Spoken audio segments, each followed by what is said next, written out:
देश भर में मनाए जाने वाले विश्वकर्मा पूजा को लेकर तैयारियां लगभग पूरी हो चुकी हैं।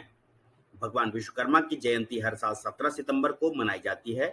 हर साल कन्या संक्रांति के दिन विश्वकर्मा जयंती मनाए जाने की परंपरा रही है। वहीं इसे लेकर मूर्तिकार भी भगवान विश्वकर्मा की मूर्तियों को अंतिम रूप दे रहे हैं।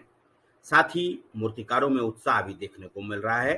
इस साल कन्या संक्रांति के दिन विश्वकर्मा जयंती के साथ पद्म एकादशी भी पड़ रही है।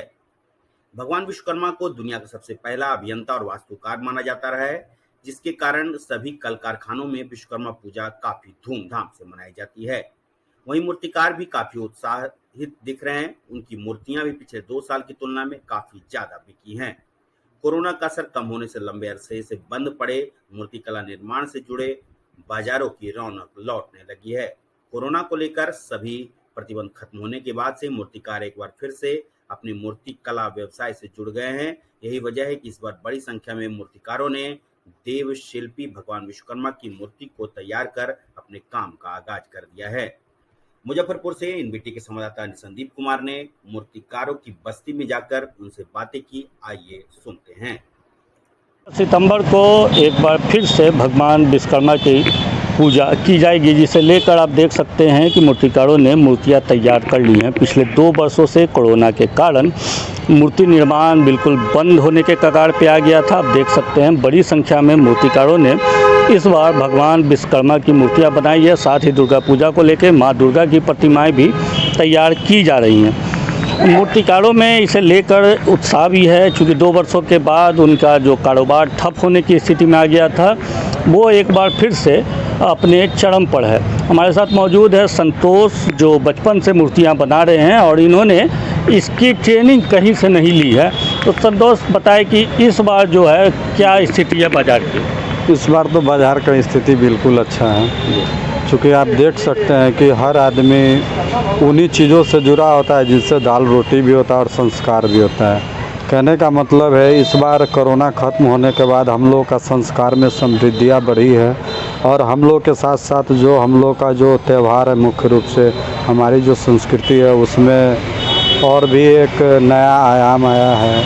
हम लोग जो मायूस हो चुके थे कि दुनिया ही ख़त्म होने वाला है, लेकिन हम लोग भगवान विश्वकर्मा के आशीर्वाद से जो सृजन करता है, इस दुनिया को जो बनाते हैं, उनका पूजा हर्षोल्लास के साथ होने वाला भी है और उनके प्रारूप के सृजन में हम लोग भी लगे हैं। यानी उनका आशीर्वाद और हम लोग का मेहनत दोनों एक दूसरे का तालमेल को दिखाने के लिए इस बार अग्रसर है। अच्छे ऑर्डर आ रहे हैं? जी, ऑर्डर तो बिल्कुल अच्छे हैं। बाहर से भी कुछ ऑर्डर आए? जी, जिला टू जिला, मतलब इस जिला से उस जिला का भी ऑर्डर है। जैसे हमारे पड़ोस में सटे मोतिहारी, बेतिया, फिर से सीतामढ़ी, फिर से दरभंगा, समस्तीपुर, मतलब हम लोग मुजफ्फरपुर के जो चारों तरफ के जो ज़िला हैं उनका ऑर्डर भी है और लोकल क्षेत्रीय जो गांव आते हैं 25-30 किलोमीटर के दायरे का, वहाँ भी, और शहर का भी ऑर्डर है। छोटी मूर्तियाँ का ज़्यादा ऑर्डर आया है या बड़ी मूर्तियों का? लगभग छोटी मूर्तियाँ का ऑर्डर ज़्यादा ही होता है, क्योंकि पैसे का अगर मगजमारी देखा जाए तो कोरोना में हम क्या,